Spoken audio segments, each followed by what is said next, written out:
and in particular, their more recent experience with blockades and occupations. They are also being lobbied hard by pro-Israel groups to expand the legal definition of hate crimes to include criticism of Israel of various kinds. With my colleague, Dr. Tia Daphnos, we've spent the last 6 months studying coordination between the RCMP, universities, local police of jurisdiction, lobby groups, and government officials in public safety offices across all levels of government. For context, the current era of RCMP policing begins after 9/11 in 2001, when the declaration on the war on terror in the United States triggered Canada to shift the focus of policing onto what are called anticipatory logics of risk modeling, scenario planning and training, and the so-called intelligence-led policing that led to the extraordinary rendition of racially profiled men like Monia's husband, Mayor Arar, in 2002. This same logic of intelligence-led policing was then redeployed to profile Indigenous people in preparation for 2007 National Indigenous Day of Action, culminating in the creation of a threat assessment center and new regimes of integrated policing between public and private security forces. Over the years, new security architecture was devised by the RCMP to monitor, survey, and profile Indigenous community leaders as they were folded into domestic terrorism frameworks of policing concurrently developed to target so-called extremism. The war on terroir and the war on terror have converged in the past 18 months in Canadian policing. The apotheosis of this convergence is the redeployment of CRG/CREW to police the Palestine Solidarity Movement. This paramilitary unit of the RCMP was formed in 2016 specifically to police Indigenous resistance to pipelines in BC.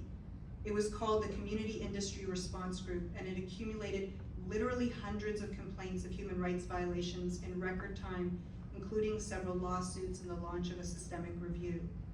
The CRG rebranded as CREW, the Community Response Unit, and the Tyee has reported that they have been, in their own words, deployed to pro-Hamas demonstrations to support the police of jurisdiction with public safety and enforcement at these politically and emotionally charged events, end quote. This is a Palestine Solidarity March that they are reporting. We have found extensive RCMP monitoring operations across the country and a concurrent push for the expansion of RCMP powers through new legislation attempting to change the definition of hate crimes. We found, for example, J Division has lists compiled by the Open Source Unit and the Special Project Unit of all Palestine Solidarity gatherings throughout the New Brunswick region. E Division in BC convened or participated in a monitoring group that likewise included any Palestine Solidarity events in their surveillance target, including by members of CREW. The National Protective Threat Assessment Unit was activated after October 7th to, quote, assess the ongoing situation as it pertains to the threat level for Israeli interests in Canada, despite also reporting that, quote, UN relief work agency states the Israeli siege on Gaza could make a bad situation in Gaza far worse. Israel has now cut off food, fuel, water, and electricity to the region.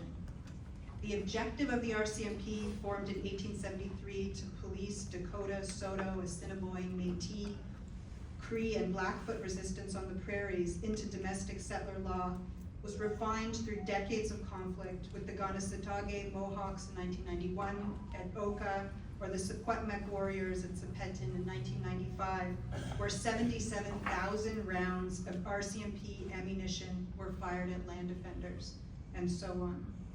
This asymmetrical warfare forms part of an older apparatus of imperial and colonial logics, at which Canada sits neatly at the center as a settler colonial state governed by self-proclaimed Zionists.